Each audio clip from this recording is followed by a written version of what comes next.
Welcome everyone to the Making Connections webinar series presented by the Seniors Health Knowledge Network. My name is Lindsay Toth and I am the Technology and Admin Manager at SHKN. Marguerite Thomas also joins us on the line. She is the coordinator of the Ontario Falls Prevention Community of Practice and will be assisting us with the webinar technology. Before we begin, I'm going to give you a quick rundown on the Level 3 web meeting system. This webinar technology consists of two parts. The audio is provided through a telephone conference line, and the visuals are provided through a web platform. The phone number for the conference line and the link for the web platform were sent to you by email after you registered for the webinar with Level 3. If you have questions about the technology at any time during this presentation, please type them into the chat box, located on the left-hand side of your screen. Alternatively, you can send me an email to ltoth@seniorshealthknowledgenetwork.com. I will work with you to resolve technical issues as soon as possible. This webinar will contain an opportunity for discussion during a question and answer period at the end. If you have topic-related questions during the presentation, please type them into the chat box. During the Q&A, I will read those questions aloud to the presenter. If you would prefer to ask your question over the phone, you may unmute your line by dialing *7 when prompted. When you are finished, we ask that you please dial *6 to re-mute your line and keep it free of background noise. This webinar is being recorded. The recording and the slide deck will be distributed by email after the webinar. I would now like to introduce our speaker for today, Dr. Susan Leat. Dr. Leat is a professor at the University of Waterloo and a clinician in the Pediatric and Special Needs Clinic and the Low Vision Clinic. Dr. Leat, I invite you to unmute your phone now by dialing *7. Hello. Hi, we can hear you. So did you want me to start now? Yes, you may start. Okay, so good morning, good afternoon, everybody. And I'd like to say that I feel very privileged to be invited to give this webinar. And so as you see, we're talking about vision, aging, falls, and falls prevention. So to begin with, in this part 1, which we're doing today, I'm going to cover and talk about some of the normal aging changes in the eye and vision. Then I'll talk a little bit about the hospital and the nursing home population. Then we'll talk a little bit about the prevalence of visual impairment and how it changes with age, and some of the common eye diseases and their effects on vision. And lastly, I'll talk about what we mean by low vision rehabilitation. And then, as you can see, the next part is going to cover the other topics listed here. That's in June. So first of all, to talk about the eye itself and some of the normal changes in the structure and optics of the eye. So we'll start from the front and work our way to the back. And I'm just picking up on a few of the most common and perhaps most significant changes that happen. So first of all, actually about the tears itself. So as we grow older, there's a loss in our tear production, and there's actually a loss in the quality of our tears as well. Sorry, Dr. Leat, to interrupt you. We've just had a few comments that the volume is a little bit low. So if you're able to speak a bit louder or move a bit closer to your phone, that would be excellent. And I also encourage anyone who's having difficulty hearing to also use the manual volume up button on your phone to try and make it a bit louder for yourself as well. Yeah. Is this better now? I think so. That sounds louder. Okay. So as I was saying about the tears, so there's a decrease as we grow older. So at the age of 80, it's about a quarter or fifth of the tear production in the first decade of life. And so this leads to dry eye disease, which is very prevalent in people over the 80s. You can see the figures there, about 10 to 33%. And results in symptoms like burning and scratching and a stringy mucus that can be produced, and also sensitivity to light, blurred vision, and vision that varies as well from moment to moment and with blinking, and halos sometimes can be produced by this. So this really is quite a significant disease process. Moving back in the eye, then we come to the crystalline lens, and this has some very significant changes with aging. So as the lens is interesting in that as material is added to the lens constantly as we grow, so it's constantly getting thicker and bigger. And so the density of the lens increases, and the result of this is a decrease in the transmission of light through the lens. So there is less light that enters the eye through the lens. But specifically, different wavelengths of light or different colors of the light are affected differently. So that in fact it's the blue light that is absorbed more by the lens and therefore transmitted less. And the longer, what we call the longer wavelengths, the yellows and the reds, continue to be transmitted better. And then generally there's a poorer image quality from the lens. Another thing that changes is an increase in glare, our experience of glare as we grow older because of these changes in the lens. And all of these changes are increased more in the presence of cataract. So talking about cataract, cataract is ubiquitous with age. In fact, almost all of us will have some level of cataract by the age of about 57 to 60 years old.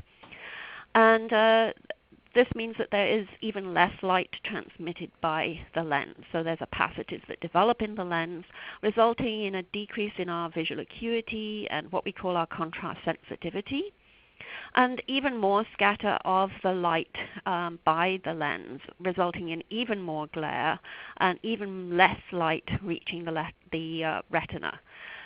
So really, cataract, I said that we're talking about normal changes with age, but sometimes it's difficult to put an exact dividing line between what is a normal change and what is a disease process in the eye. It's not always an absolute divide. When we look at the pupil of the eye, we find that this gets smaller with age. It becomes what we call myotic, and the pupil reactions less obvious. So if we look at the picture on the left-hand side here, you can see that the pupil is quite dilated. This is not the normal pupil in an older person. An older person would have a much smaller pupil. And I omitted to mention that the figure on the left-hand side shows how a cataract would look. So we get the pupil of the eye, instead of looking black, tends to look very whitish and opalescent because of the light that is being scattered back from it. And if we look, the picture on the right-hand side is a beautiful picture of the lens showing how it looks brownish and yellowish as we get older. And again, that's because of the light that is being scattered back from it. So, as I was saying, the pupil gets smaller, and this again results in less light reaching the retina. So that's the bad effect, but it does actually have some useful effects as well, because it increases our depth of focus and tends to control the aberrations which are more apparent in older eyes. So this is when the pupil is in its normal small state, but when an older person has their pupils dilated for an eye exam, they're going to notice these aberrations much more than a younger person would. So moving back again, we come to the vitreous, which is the jelly-like material between the lens and the retina. And as we get older, this becomes less jelly-like and more liquid, and we call this syneresis. And one of the things that are very common that happen are an increase in floaters in the eyes. So this is little groups of cells or materials that is floating around in the vitreous and casts a shadow on the back of the retina. And it's that shadow that we see. So we notice these floaters particularly when we look up at a bright background. So for example, if we're looking at the sky, that's when people would notice their floaters. So they're very common as we get older and tend to gradually increase as we get older. And associated with this is a condition called posterior vitreous detachment. So this is where the vitreous becomes a little bit detached from its normal adhesion to the retina. And this is also very common aging. So about 75% of people over the age of 65 will have that. And this can also cause an increase in floaters and sometimes flashes. So, as I said, floaters are very common as we get older, but the important thing to know is that if there's a sudden increase in the number of floaters, particularly associated with flashes, that could indicate a serious changes happening on the retina, such as a retinal detachment, and should be seen by an optometrist or ophthalmologist immediately. So these are some of the optical changes, and the net result of these changes is that there's lower retinal illumination.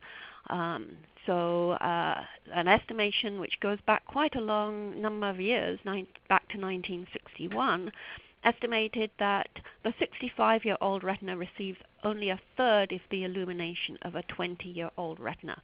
And so this can lead to some of the problems that we'll come to talk about in terms of poorer vision in lower light levels. And the main causes of this is because of the smaller pupil and the lens absorption. There also is some degradation of the retinal image quality, and we'll talk about that and how it affects contrast sensitivity and visual acuity. And also more glare is very apparent as we get older. So if we look at the retina itself, which is of course the layer that is sensitive to light, there are two main types of cells in the retina that are the photoreceptors. And I'm sure you've heard of cones and rods. So the cones are the cells which are sensitive to different colors and which function in normal daylight conditions. And the rods are the receptors which do not see color, but they function in dim lighting. And it's actually the rods that we lose more of as we grow older, particularly in the sort of mid-peripheral area, the perimacular area. There's also fewer cells, the ganglion cells, and these are the cells which are responsible for taking the image from the retina back to the brain. And we do lose 25% of those by the age of 70 on average. Another important change that happens in the retina is the thickening of the retinal pigment epithelium. So this is the layer that is underneath the retina. And as we get older, there are deposits that get laid down so that it becomes more of a barrier to diffusion of the oxygen, which normally takes place from the choroid, which is underneath the retina, through to the retina. So there's less oxygen diffusing through to the retina, and this can eventually lead to a condition called macular degeneration. So the deposits result in what we call hard and soft drusen. These are what we see when an eye doctor would look inside your eyes, and these are associated with the development of macular degeneration. So this is another condition where it's difficult to draw a line between what is a normal change with age and what is actually a disease process in the eye. So those are some of the changes that happen in the eye itself. So let's talk a little bit about some of the actual changes in the visual function that we can measure. So of course, the one visual function that always gets measured when you see an optometrist or ophthalmologist is your visual acuity, measured with the letter chart. So in this, as you can see, we're measuring the fine detail. The letters get smaller. The letters are high contrast, and we measure it at good room illumination levels of lighting.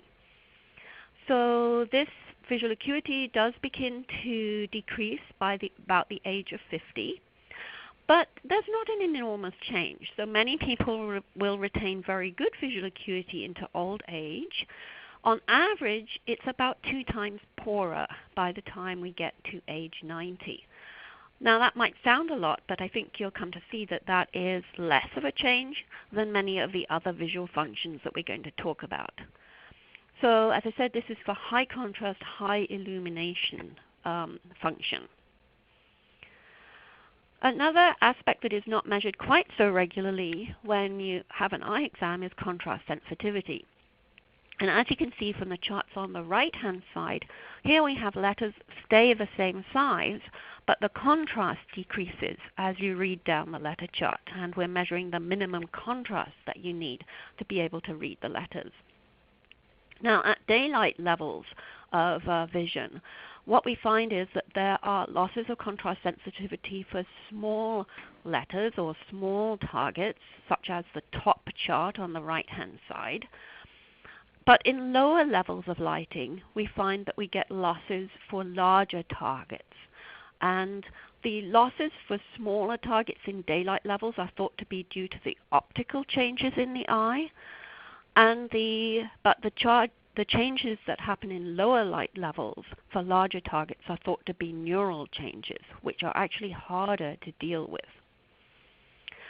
So these two charts here I just find very interesting. It shows the rise and fall of visual acuity and contrast sensitivity during the whole lifespan. So on the left, I realize the font might be a little bit small for you to see, but on the left-hand side we have visual acuity and how, according to age in years, and on the right-hand side we have contrast sensitivity. So this shows, both of these show a very similar path, how both of these functions improve drastically in the first year or 2 years of life, and then remain fairly stable until about the age of 60. And then both of them start to decline a little bit as we get older. So it's just interesting to see the whole span in perspective.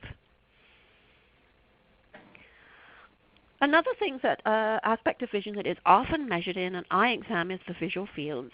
And many of you may recognize the Humphrey Visual Field Analyzer. It's called on the right-hand side here. So this is where you are asked to look inside this dome, which is brightly illuminated, and to respond when you see a little target flashing in your side vision. And that's what we call measuring your visual fields. So there is some decline of this as we grow older. So the mean sensitivity declines, particularly in the periphery, so that's at the far side vision, and on average about 2 times loss every 30 years.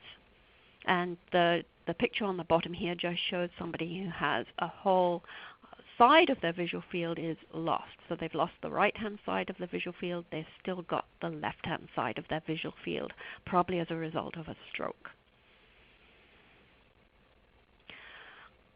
So moving on to other aspects of vision that are more affected by aging.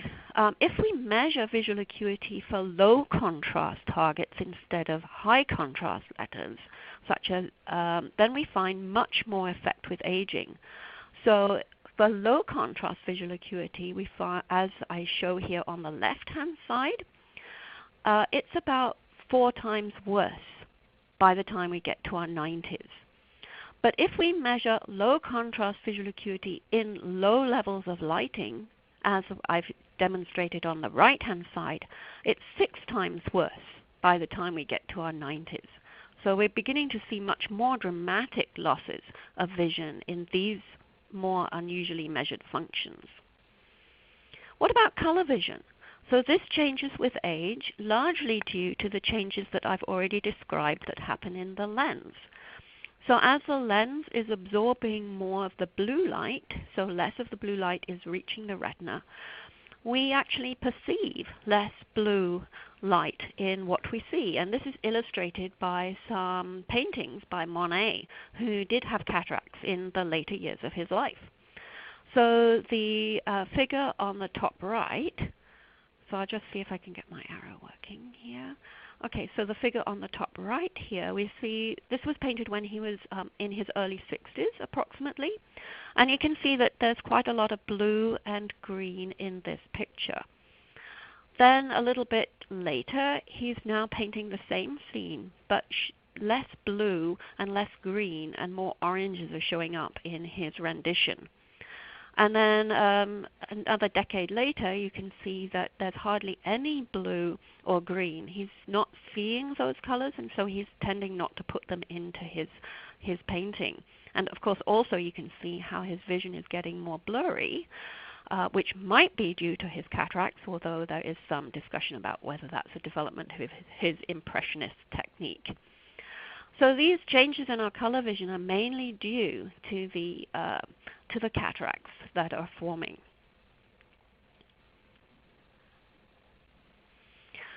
Another aspect of vision that I have already mentioned is glare recovery and vision in glare. And these are very much more affected by aging.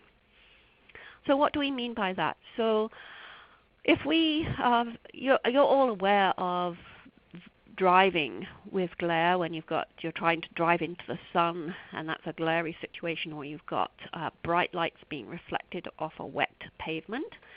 So that's what we mean by glare, when you're trying to see something, but there's another light source which is close to what you're trying to actually see.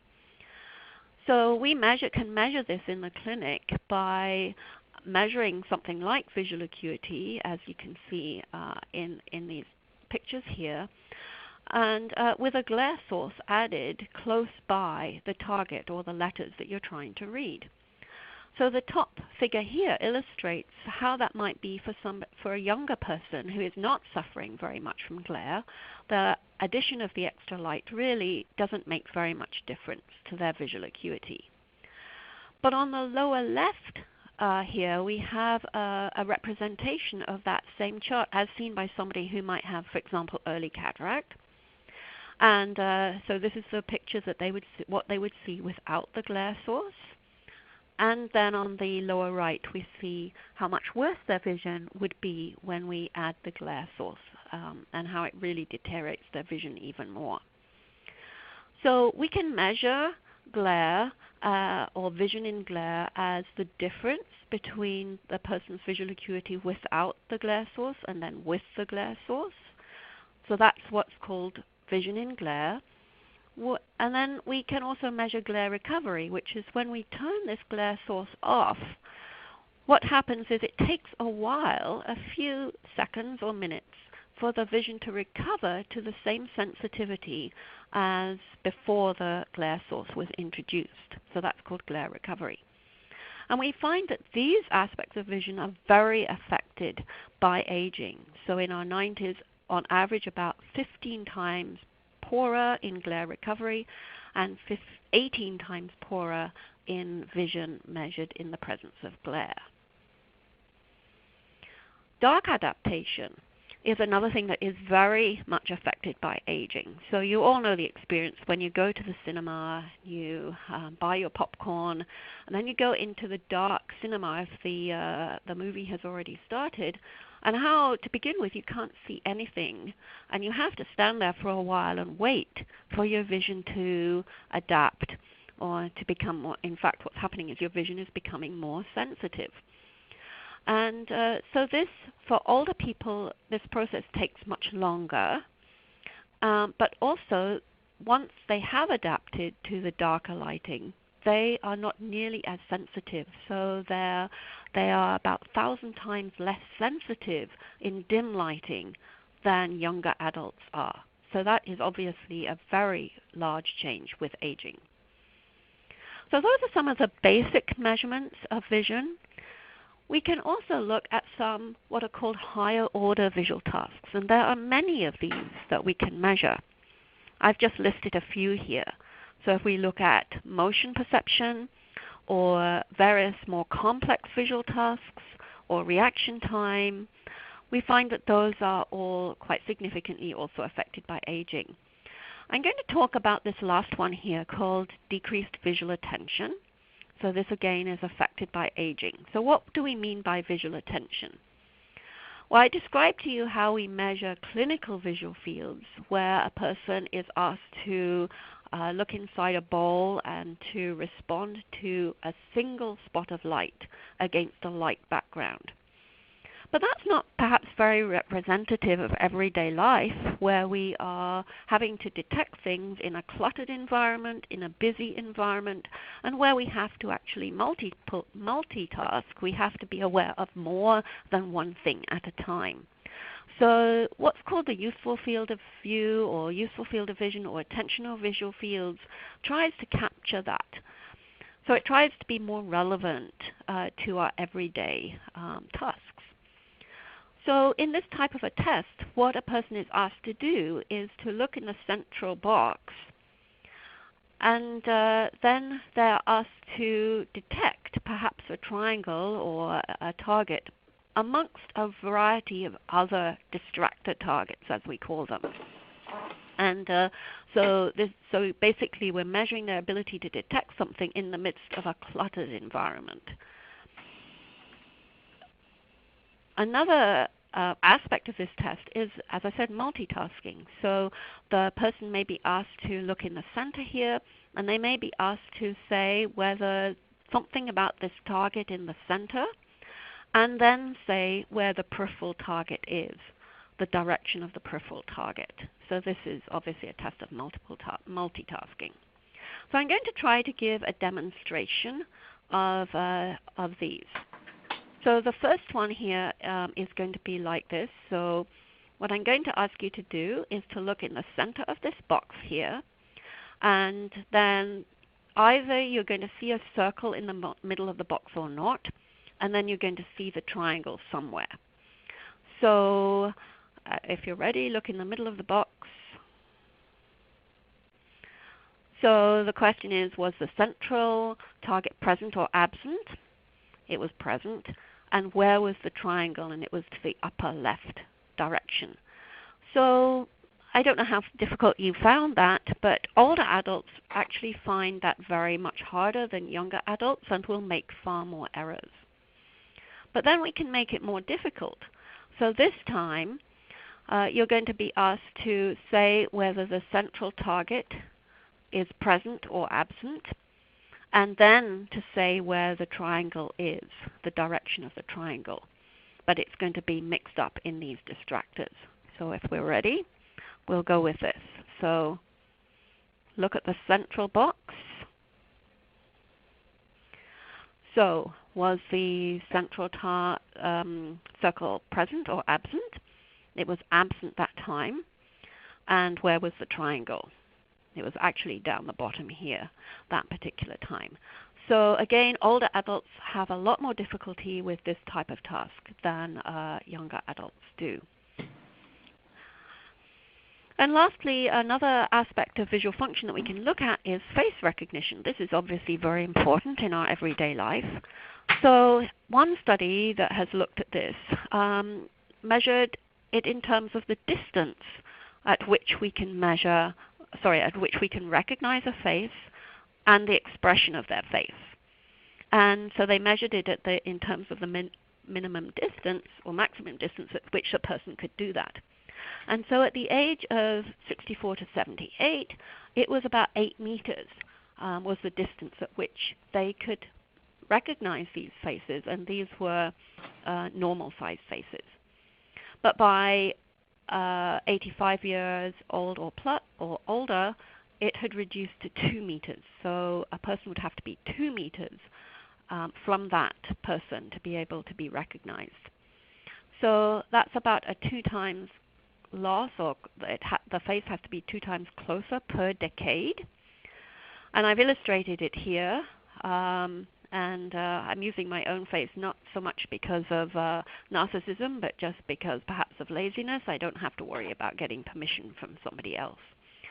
But what this demonstrates is, on the left-hand side here, we have a representation of where that face could be recognized by somebody in their 60s to 78 years of age.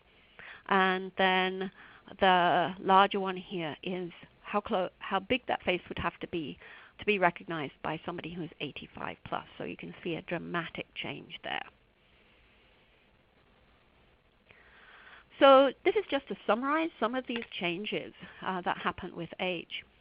So starting with the high contrast visual acuity, the aspect of vision that gets measured when you're at the optometrist or ophthalmologist, that can be about 2 times on average poorer by the time we're 90 to 95.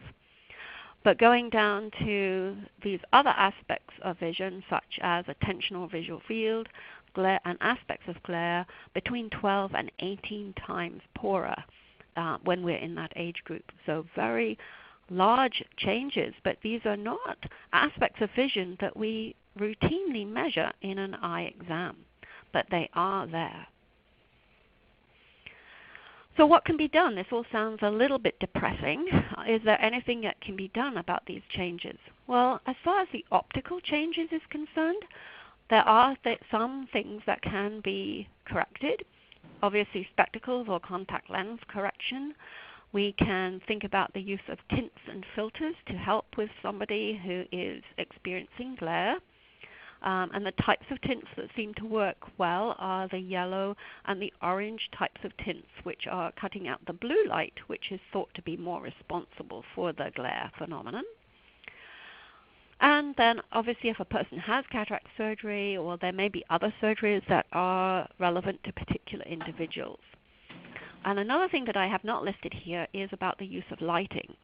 As I said, our vision as we get older is more susceptible, where our vision is poorer in lower lighting. So increasing the level of lighting can improve our visual performance as we get older. So that is another thing that can be controlled. When it comes to those neural losses, those losses in very dim illumination, if you can't actually control the illumination, then these are not so easy to manage. But lastly, when we talked about visual attention and processing and the higher order functions, the good news here is that some of these can be trained. So practice on these does improve our ability to do these tasks. And that does transfer over to our ability to do things like driving or walking about, mobility. So there is some good news there.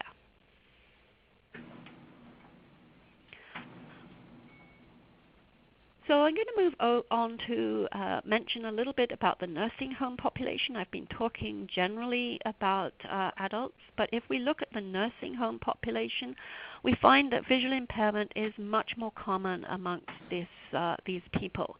So it's been estimated between about 3 to 30 times higher prevalence of visual impairment compared to community-dwelling adults. And often there's a need for new glasses. So many of these patients are not getting good eye care, and the vision of many could be improved by spectacles. So, for example, in one study, only a third of patients with dementia who needed glasses actually had adequate glasses. So this is obviously a group of patients where we could improve their vision care. Another group of patients that hasn't been studied very much is the hospital population. And we did a study recently looking at vision and falls in hospital patients. So falls are common amongst hospital patients, not uncommon. And it's been estimated that the cost of a fall for a person who is in a hospital already, perhaps with a different condition, when a person falls in hospital, it adds an additional $30,000 to the cost of that patient's care on average. But little is known about the vision of patients inpatients in hospitals. So often vision is not measured at intake and is not part of the questionnaires that are used at intake. So we were interested to know how much does vision contribute to falls in hospitals. So we actually recruited 115 adults from medicine units in a local hospital. 48% were female, and the age was 67 on average. And during that time, we followed them. 10 actually fell during their hospital stay, and I will be mentioning that in part 2 of the webinar in June. But I just wanted now to mention about the general vision of the whole group. So we measured various clinical tests of vision, and here are some of the results. So we measured ordinary visual acuity, so that's our letter acuity for high contrast letters, and we found that 57% of them had a visual impairment. So that means that their visual acuity is outside of the normal range. It's poorer than the normal range of visual acuity. And nearly 30% of them had low vision. And by that we mean that their visual acuity was so poor that it was going to begin to have a functional impact on their daily life, like begin to make it difficult for them to read, for example. And 1.7% of them had a level of visual acuity that was legal blindness. And we can compare these figures with a previous study by Rubin et al., which was of community-dwelling adults. And we find that in their study they found only 6.5% had low vision. So obviously this hospital population has poorer vision than the community dwelling population. We also looked at stereopsis, so that's the ability to see depth. And again, you can see the high percentages of this population who have deficits in that. So 75% having a visual impairment, 47.8% having low vision, and as many as 28.7% having no measurable stereopsis on our particular test. So they have very poor ability to see depth. And again, we can compare these figures with the community dwelling study, and you can see an obviously higher percentage of the hospital population have poor vision. So let's talk about some of the abnormal changes that happen with age. So far I've been talking about the normal changes. So there is an increase in visual impairment that occurs with age, and you can see this from the PAL study that was done in 2006. And so you can see how, and this is the numbers of people, percentage of people who are saying that they are self-reporting that they have poor visual acuity, poor vision. And you can see how dramatically it rises with age. And this is another study that looked at the actually measured visual acuity. So this is not self-reported visual acuity. You can see again how dramatically low vision and blindness increase with age. So I was just going to mention very briefly a little bit about the top most common ocular disease that result in visual impairment as we grow older. And the first one, and the one that is the most prevalent, is age-related macular degeneration, which I have mentioned already. And here again you see how this increases in its prevalence with age. These different studies are measuring it according to a slightly different definitions, but you can see that between 20 or 30% are by the age of 75 plus are experiencing this condition. So there are two types of macular degeneration. Very briefly, the dry type, and this is a picture of what we see when we look in the eye with a person with a dry type of macular degeneration, which generally progresses slowly. And then there's a wet type or exudative type, and this is where there is hemorrhage and leakage at the back of the eye, and this is where the vision can decrease quite rapidly. So what happens when a person has this condition? So it can be represented in these ways here. So on the top two pictures here, we find how this is often represented if you look this up on the internet. So on the top left-hand side is meant to be a view of how a person without macular degeneration would see the world. And on the top right-hand side, this is how a person with macular degeneration would see the world. And they have what we call a central scotoma or central visual field loss. But it appears that all around that area of loss, their vision is clear. In fact, this is not how it is for a person with macular degeneration. It's much more like how I've represented it on the bottom figure here. So they have the central scotoma, but none of their vision around that central scotoma is clear, because it's only the central part of vision which is lost, which sees fine detail. The rest of our retina does not see fine detail. So this is much more like it would be felt for a person with macular degeneration. So these list some of the impairments and disabilities that would be experienced by a person with macular degeneration. So impairments are things that we can actually measure, deficits in their visual function. So reduced visual acuity, this central field loss as I was describing it just now, reduced contrast sensitivity. And this is interesting because they do experience increased glare, but at the same time they also do much better at higher levels of lighting. So simply increasing the level of lighting improves their vision considerably. So this sort of sounds a little bit like a contradiction, these two. a loss of color discrimination. And just to mention that although I said the dry or atrophic type of macular degeneration progresses more slowly, the final outcome of it can often be worse than the wet or exudative type. What happens to their everyday tasks is listed on the right-hand side. So initially they're going to have difficulty with reading and writing. Recognizing faces is very common. Often going to lose their driver's license because their visual acuity is poorer, and then difficulty with other tasks that need fine vision, so any hobbies, and also eventually difficulty controlling their eye movements because of that central scotoma. The second one is glaucoma, and here we have a representative of the optic nerve head at the back of the eye. So this is what the optometrist will be looking at. And we have an area of what's called cupping at the optic nerve head. And this is what changes as a person progresses if they have glaucoma, which is a progressive condition. So the one in the middle here would be somebody who's pretty suspicious of glaucoma, and the one on the right-hand side has very advanced glaucoma. And so glaucoma is linked with an increase in the pressure in the eye.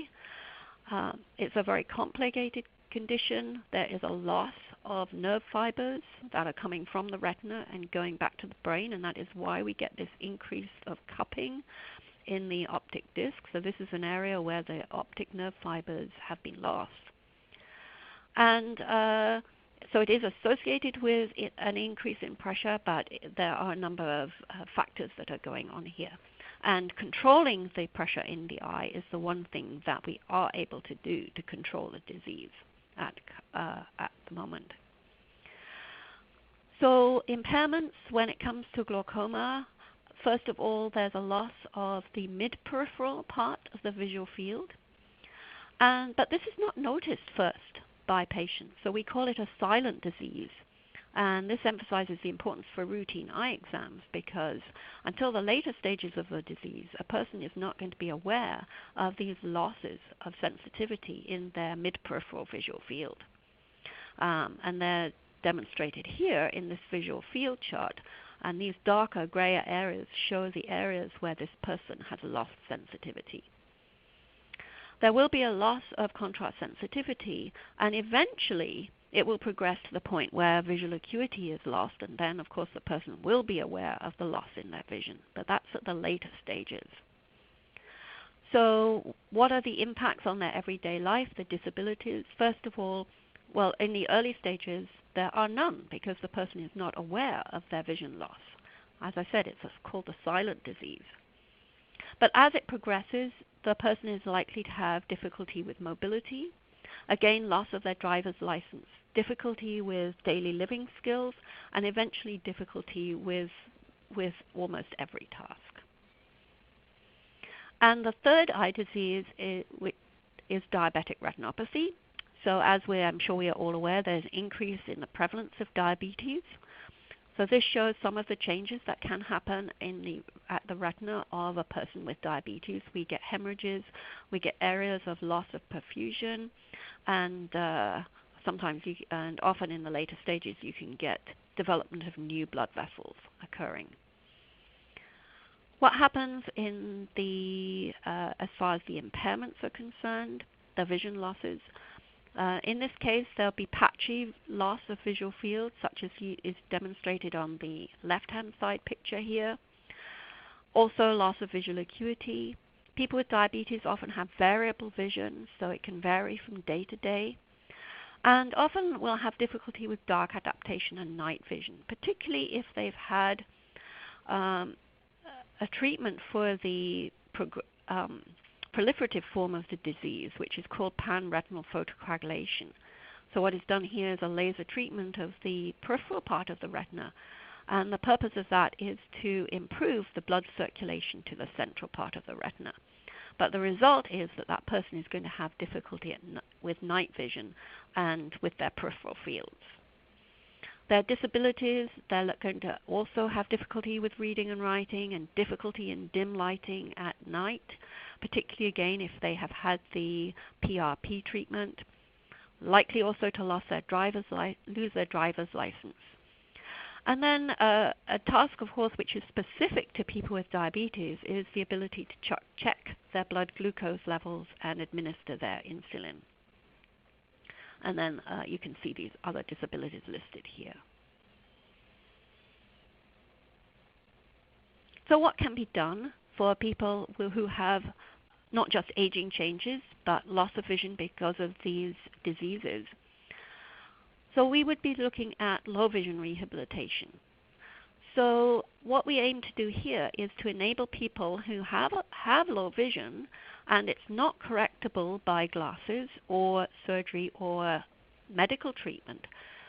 But we aim to help them to use their remaining vision in the most advantageous way possible, and to enable them to achieve the tasks which they want to perform. So it's a very individualized program, and in order to keep them as independent as possible, again, as much as they desire.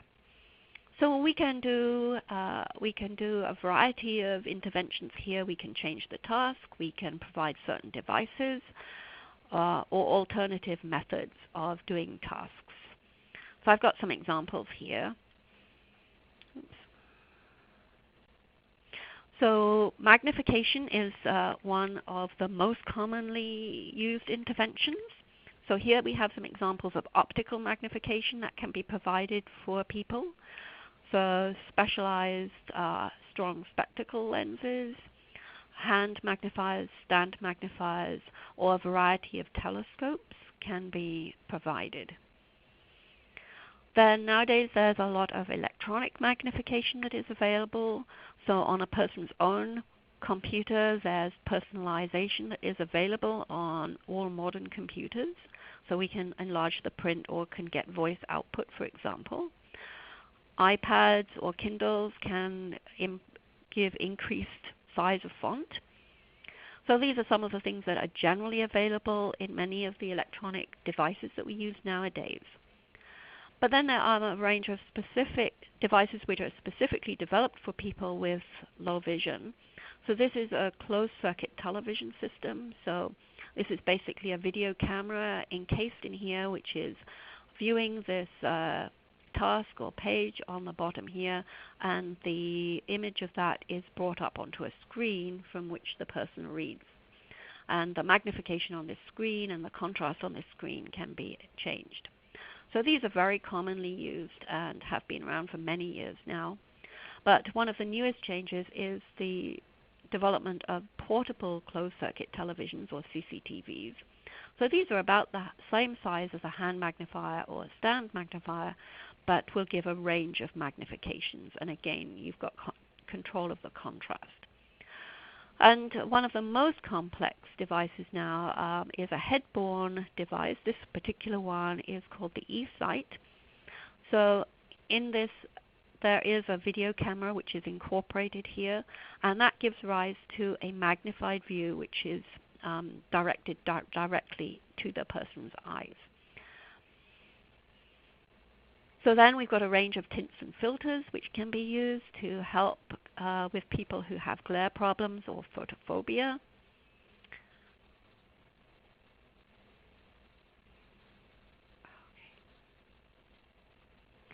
For people who have hemianopia, which is where a common result as the result of stroke, we can use a variety of prisms to help the person to be aware of objects that are in the half of their vision that they have lost. So there's different types of prisms that are available here.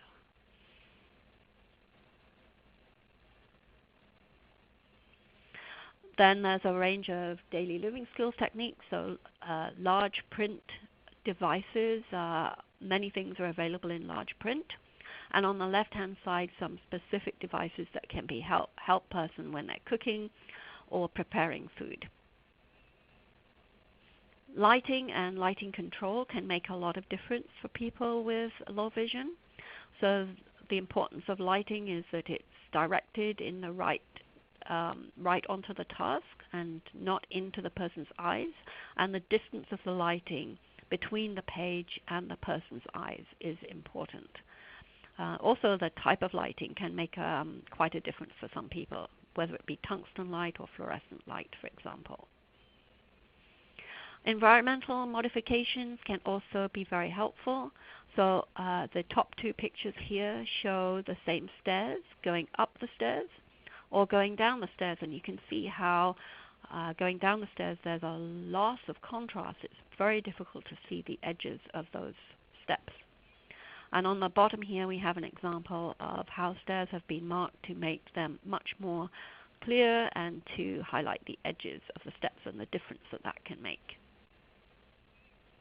And then there's a variety of other interventions such as training. So if a person is provided with devices, then they would need to be trained with them, and we can also train the person on the optimum use of their vision. Counseling can be very helpful, and orientation and mobility is also very useful for many people who are having difficulty in walking about safely. So this is just a very brief review of some of the interventions that are available through low vision clinics or in vision rehabilitation. And we do, just to mention that we do have the low vision clinic here in the University of Waterloo, where most of these types of interventions are available.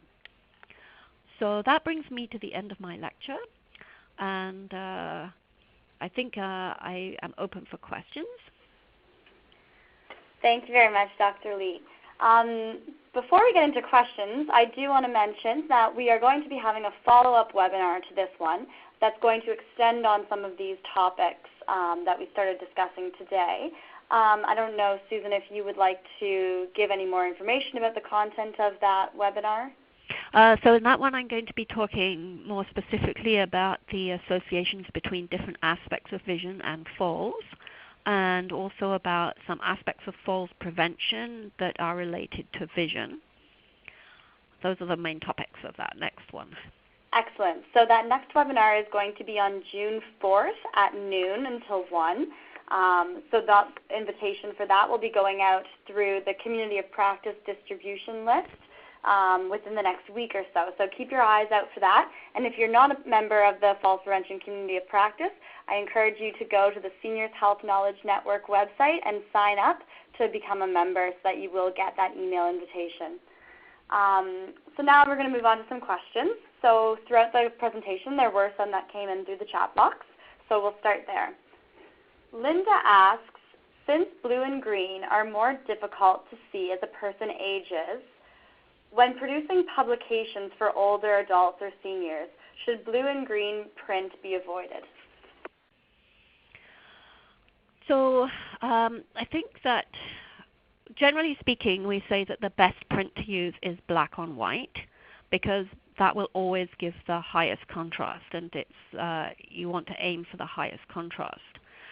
Blue and green actually would be reasonable colors to use, because they may not see the color blue, but they will still see it as darker than the background. So I think that blue and green are still reasonable colors to use if you need to use a different color as print on a background. They probably will give better contrast than, say, red or yellow on a white background. So it always does depend on the background. So if you're using a white background, then I think blue and green print would be okay. But if you're using a black or a darker background, then blue or green print would not be good. It would give very poor contrast. Excellent. And another question along the lines of color and contrast. When you're using contrasting tape to mark out stairs or something else, is there a best color to use? Should it be white or yellow or orange? Again, it always depends on the color of the stairs themselves. So you always want to use what is going to give you the maximum contrast. So if your stairs are a dark color, like the example that I gave, the stairs were red, then white would be the best color to, white or yellow would be the best color to use on the edge. But if your stairs are, say, white, if the stairs themselves are white, then you would want to use black or maybe a dark blue, for example, on the edge. Does that seem to make sense? Yes, definitely. Okay, a question here from Karen. What is the recommended best practice for a person whose tears may be decreasing and in production and quality? They're complaining of dry and itchy eyes. Okay, so the basic treatment, or the simplest treatment, is artificial tears, so which are available over the counter. That's the simplest thing. But not everybody who has dry eye has the same, issues. So there are some other approaches. So for some people, there's more of an allergic component to the disease, in which case then anti-allergic drops can be effective, like Patenol, for example, and they would have to be on a prescription. For other people, a component in the dry eye disease can be the fact that what we call the meibomian glands are not functioning so well. They can get blocked up, and these glands are what produce the oil that coats the tears and therefore prevents evaporation of the tears. So in that case, then, things like hot compresses can be helpful. But in both of these cases, it's best if the person is seen by an optometrist who can then look at the different aspects of that particular person's dry eye disease and make recommendations. Another general help that is very effective is thinking about the environment again, the humidity of the environment. So dry eye disease is obviously very affected by the environment. If you have dry air, the person is going to be much more symptomatic than if the air is humid. So a humidifier, for example, can be very helpful. And another aspect of dry eye disease is the task that the person is doing. So for example, if a person is spending a lot of time at a computer, people tend not to blink so much, and that can also make their dry eye symptoms worse. So these are some of the approaches that we can take. Thank you, that's great. A question from Jody. She's wondering about what you can do to sort of prevent some of these visual issues. If there's something that you can do on a daily basis to maintain your visual abilities as you age. Well, apart from having a routine eye exam, so to keep your, for example, your spectacles up to date, and to get advice about tints, that would be the first thing that I would recommend. I think another thing that you can do is just make sure that you have generally good nutrition. That would be the usual advice about having plenty of fresh fruit and vegetables is good. What else? Those would be the main things that I can say that a person can do. All right. So we're going to move on to a question from Donna. She says, the bullet point about nursing home residents having 3 to 30 times higher visual impairment compared to community-dwelling adults. Were these community adults the same general age as the nursing home residents? That 3 to 30% is taken from a number of different studies. So, to be honest, I don't remember exactly those particular studies, but I think that they would be comparing equivalent ages. So they would be comparing the same age group in the community and a similar age group in nursing homes. Does that answer the question? I think so. Yep.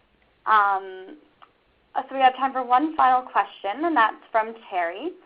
Are there any tools or strategies that you are aware of for assessing vision in persons with dementia who might not be able to take part in a traditional eye exam? Okay, so yes, there are certainly a number of strategies that can be used. So we can use, and of course it always depends on the degree of the dementia, but there are simple ways that we can, for example, examine and measure a person's visual acuity. So we can use tests that have been that don't require a person to remember their letters, for example. So we can use a matching method. So instead of having to verbalize the letters, they can have a matching card and match the letters. Or we can use other tasks that involve just recognizing whether a stripy line is horizontal or vertical. Or we can use tasks that involve recognizing shapes instead of letters. So there are a variety of methods that we can use for that. When it comes to measuring a person's spectacles, then there are, again, we would rely more on objective methods of doing that. And there's always an objective way of measuring a person's spectacles, which we use routinely anyway. So we would put much more reliance on that measure than obviously on the subjective measure when we ask a person, is it clearer with 1 or 2, for example. When it comes to assessing the health of the eyes, then that doesn't involve the person to answer questions so much, so we can still, get a good measure of that very often. Although I have to admit that it does sometimes depend on the ability of the person to cooperate. So there are some patients who get upset or would get anxious when we're trying to do some of these unusual techniques that they're not familiar with. But in most cases, we can get a good measure of the basic health of the eyes, the basic need for spectacles, and some idea of the level of their vision. Thank you so much, Dr. Leat, for presenting this information to us today and helping us advance our evidence-based knowledge and practices in seniors' health. I'd also like to thank all of our participants for attending today and engaging in a really great discussion. Please do not close this window until you have been redirected to the Level 3 lobby screen. Once you see that screen, then it's safe to close the window and a very brief evaluation survey will launch in your web browser. We'd really appreciate if you could take a few moments to give us feedback so that we can continue to provide high-quality webinars and improve in the future. A recording of this webinar will be posted on our YouTube channel as well as circulated to all the participants in the week or so. Also, the slide deck will be circulated. Please feel free to pass it along to any colleagues you think would be interested. For more information on the Seniors Health Knowledge Network and to join our falls prevention community of practice, please visit seniorshealthknowledgenetwork.com. Thanks, everyone, and have a wonderful day.